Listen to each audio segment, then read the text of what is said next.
Hello everyone, first time మన channel చూస్తుంటే subscribe చేసుకొని పక్కనే ఉన్న బెల్ ఐకాన్ యాక్టివేట్ చేసుకోవడం మర్చిపోవద్దు. వీడియోలోకి వెళ్ళినట్లయితే స్వప్న అప్పు మాట్లాడుకుంటూ ఉంటారు కదా. అప్పుడే స్వప్న, అసలు నువ్వేం చేస్తున్నావో నీకైనా అర్థమవుతుందా?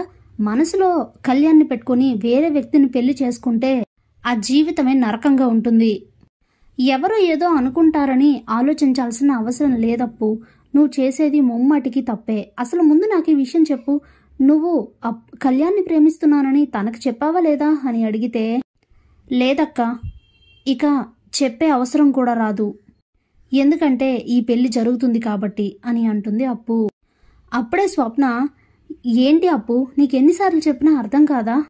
కోరి కోరి నీ జీవితాన్ని నువ్వే కష్టాల్లోకి నెట్టుకుంటానంటావేంటి? అసలు ఎందుకు ఇలా చేస్తున్నావు? నిజం చెప్పు, అమ్మా నాన్నల కోసమే కదా అని అంటే, అవును, వాళ్ళు ఇన్ని రోజులు నా వలన మోసిన నిందలు చాలు, నా వలన అందరూ అన్న మాటలు చాలు. మళ్ళీ నాకు కళ్యాణ్ అంటే ఇష్టం, నేను తనని పెళ్లి చేసుకుంటానంటే ఆ పెళ్లి చేసుకుని వెళ్ళిన తర్వాత ఇటు అమ్మా నాన్నలకి అటు నీకు కావ్యక్కకి కూడా ఎలాంటి ప్రశాంతత ఉండదు. వీళ్ళంతా అనే మాటలతోనే చాలా కృంగిపోతారు అమ్మా నాన్న. ఇప్పటి వరకు జరిగినవి చాలక్క, నా బాధలేవో నేను పడతానులే, ఈ పెళ్లి ఇలానే జరగని అని అంటే, ఇక స్వప్న తన మనసులో అప్పుని కన్విన్స్ చేసి లాభం లేదు, ఈ విషయం కళ్యాణ్కి చెప్తే తనేం ఏదో ఒక నిర్ణయం తీసుకుంటాడు అని అనుకుని, సరేనే నీ ఇష్టం, నీకు ఎలా నచ్చితే అలానే చెయ్యి, నేను ఎంత చెప్పినా నువ్వు వినడం లేదు కదా, సరే కళ్యాణ్ తిలకం మర్చిపోయాను, తీసుకొస్తా ఆగు అని చెప్పి తను అక్కడి నుంచి బయటికి వెళ్ళిపోతుంది. ఇదిలా ఉండగా కళ్యాణ్ తన రూమ్లో అటు ఇటు తిరుగుతూ ఆలోచిస్తూ ఉంటాడు. అసలు నేను చేసేది కరెక్టేనా? నేను ఇంకా ఏం ఆలోచిస్తున్నానో నాకే అర్థం కావడం లేదు. అప్పు తన మనసులో నేనే ఉన్నానని చెప్పిన తర్వాత కూడా నేను ఇంకా ఈ పెళ్లి ఆపకుండా ఈ ఫ్యామిలీ కోసం ఆ ఫ్యామిలీ కోసం వీళ్ళందరి గురించి ఆలోచిస్తూ కూర్చుంటే కాసేపట్లో అప్పు పెళ్ళైపోతుంది. ఆ తర్వాత జీవితాంతం నేను అప్పు ఇద్దరం బాధపడుతూనే ఉండాల్సి ఉంటుంది. అసలు ఇదంతా అవసరమా అని ఆలోచిస్తూ ఉంటాడు. ఇంతలో రాజ్ కావ్యని ఒక రూమ్కి తీసుకొని వచ్చి మాట్లాడుతూ ఉంటాడు. ఏంటిది కళావతి, అసలు నేను ఇంత చెప్పినా కూడా నువ్వు నీ నిర్ణయం మార్చుకోలేదు, ఏంటి నువ్వు అని అడిగితే, నేను నా నిర్ణయం ఇక మార్చుకోనండి, ఈ పెళ్లి నిర్విఘ్నంగా జరుగుతుంది, కావాలంటే చూడండి అని అంటే, అయితే నీ నిర్ణయం నువ్వు మార్చుకోవా అని అంటే, లేదు అని అంటుంది కావ్య. అయితే ఈ పెళ్లి నేనే ఆపుతాను అని అంటాడు రాజ్. మీరు నిజంగా పెళ్లి ఆపాలని అనుకుంటే నేను మిమ్మల్ని ఆపుతాను అంటుంది కావ్య. సరే అది చూద్దాం అని అంటే, చూద్దాంలేండి అని చెప్పి కావ్య అక్కడి నుంచి వెళ్ళిపోతుంది. ఇంతలో స్వప్న కళ్యాణ్కి కాల్ చేస్తుంది. ఇదేంటి ఈ టైంలో స్వప్న కాల్ చేస్తుంది అనుకుని వెంటనే కళ్యాణ్ కాల్ ఆన్సర్ చేస్తాడు. చెప్పు స్వప్న అని అంటే, కళ్యాణ్ నీకు ఒక విషయం చెప్పాలి అని అంటే, ఏంటది అని అడుగుతాడు కళ్యాణ్. అప్పు ఇప్పటికి కూడా నిన్నే ప్రేమిస్తుంది కళ్యాణ్, నిన్ను మనసులో పెట్టుకొని వేరే వ్యక్తితో పెళ్లికి సిద్ధపడింది. అది కేవలం మా తల్లిదండ్రుల కోసం, మా కోసం, ఈ చుట్టుపక్కల ఉన్న ప్రపంచం కోసం మాత్రమే. కానీ ఈ పెళ్లి జరిగితే అది సంతోషంగా ఉండదు, జీవితాంతం బాధపడవలసి ఉంటుంది. నీ మనసులో ఏముందో నాకు తెలీదు, కానీ నేను చెప్పాల్సింది చెప్పాను, ఆ తర్వాత నీ ఇష్టం అని చెప్పి ఫోన్ పెట్టేస్తుంది స్వప్న. ఇక ఈ మాటల్ని దూరం నుంచి వింటాడు రాజ్. అసలు ఈ కళ్యాణ్ని అప్పుని అందరినీ నమ్ముకోవడం అనవసరం, నేనే ఏదో వచ్చేసి పెళ్లి ఆపాలి అని ఆలోచిస్తూ ఉంటాడు.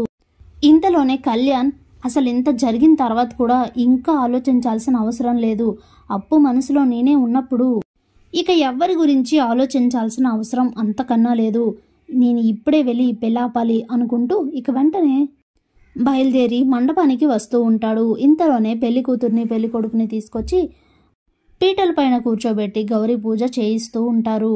అప్పు మాత్రం కళ్యాణ్ దూరం అవుతున్నందుకు మనసులో చాలా బాధపడుతూ, కానీ ఆ బాధని ఏమాత్రం బయటికి కనబడనివ్వకుండా కవర్ చేస్తూ పూజలు చేస్తూ ఉంటుంది. ఇంతలోనే ధాన్యలక్ష్మి రుద్రాని మాట్లాడుకుంటూ ఉంటారు. అమ్మయ్య, ఇన్నాళ్ళకి అనుకున్నది అనుకున్నట్లుగా జరుగుతుంది రుద్రాని, అప్పు పెళ్లి సవ్యంగా అయిపోతే ఇక టెన్షన్ పడాల్సిన అవసరమే లేదు. ధాన్యలక్ష్మి అంటే, అప్పుడే రుద్రాని, ఇల్లు అలగ్గానే పండగ కాదు కదా, ముందు అప్పు మెళ్ళో ఆ అబ్బాయిని తాళి కట్టని, ఆ తర్వాత రిలాక్స్ అవుదు గాని అని అంటుంది. ఇక జీలకర్ర బెల్లం పెట్టే సమయానికి రాజ్ కళ్యాణ్ ఇద్దరు వచ్చి కూడా పెళ్లిని ఆపేస్తారు. అప్పుడే కావ్య అడ్డుపడబోతూ ఉండగా ఇక కళ్యాణ్, జరుగుతున్న దాంట్లో అన్నయ్య తప్పేం లేదు వదినా, మీరాగండి, అప్పుని నేను ప్రేమించాను, అలాగే అప్పు మనసులో కూడా నేనే ఉన్నాను, ఈ పెళ్లి ఆపింది నేను అని అంటే, కళ్యాణ్ ఏం మాట్లాడుతున్నావు అంటుంది అప్పు. నిన్న నువ్వు హాస్పిటల్లో మాట్లాడినవన్నీ కూడా నేను విన్నాను, ఇక చేసింది చాలు అప్పు, ఇప్పటికైనా నిజం ఒప్పుకో అని అంటే ఇక ఏడుస్తూ తలదించుకుంటుంది అప్పు. ఇక వెంటనే పెళ్లి కొడుకు వాళ్ళ ఫ్యామిలీ, అప్పు మనసులో ఆ అబ్బాయి ఉన్నప్పుడు మా ఇంటి కోడల్ని చేసుకుని మా కొడుకు జీవితాన్ని నాశనం చేయలేము, క్షమించండి అని చెప్పి ఇక వాళ్ళు వెళ్ళిపోతారు.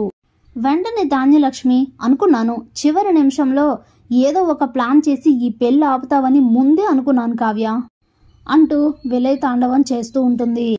అప్పుడే కళ్యాణ్, ఇక చాలు, అందరూ గొడవలు పడింది చాలు, ఆపండి, అసలు ఈ పెళ్లి ఆగడానికి వదినకి ఎలాంటి సంబంధం లేదు, మేం ఒకరినొకరు ఇష్టపడుతున్నాం కాబట్టి నేనే ఈ పెళ్లి ఆపాను, ఇక ఆర్గ్యుమెంట్స్ అవసరం లేదు, నేను అప్పుని మనస్ఫూర్తిగా ప్రేమిస్తున్నాను, తన మెడలో తాళి కట్టి తనని నా భార్యను చేసుకోవాలనుకుంటున్నాను, తాతయ్య నానమ్మ ఏమంటారు అని అడిగితే, అలాగే కళ్యాణ్, ఇప్పటికీ మంచి నిర్ణయం తీసుకున్నావు, నువ్వు కోరుకున్నట్లుగానే అప్పుని పెళ్లి చేసుకొని సంతోషంగా ఉండు అని చెప్పేసరికి ఇక ధాన్యలక్ష్మి ఎన్ని మాటలు అంటున్నా పట్టించుకోకుండా వెళ్ళి పెళ్లిపీటల పైన కూర్చొని అప్పు తలపైన జీలకర్ర బెల్లం పెట్టి ఇక తన మెడలో తాళి కట్టి తనని భార్యను చేసుకుంటాడు కళ్యాణ్.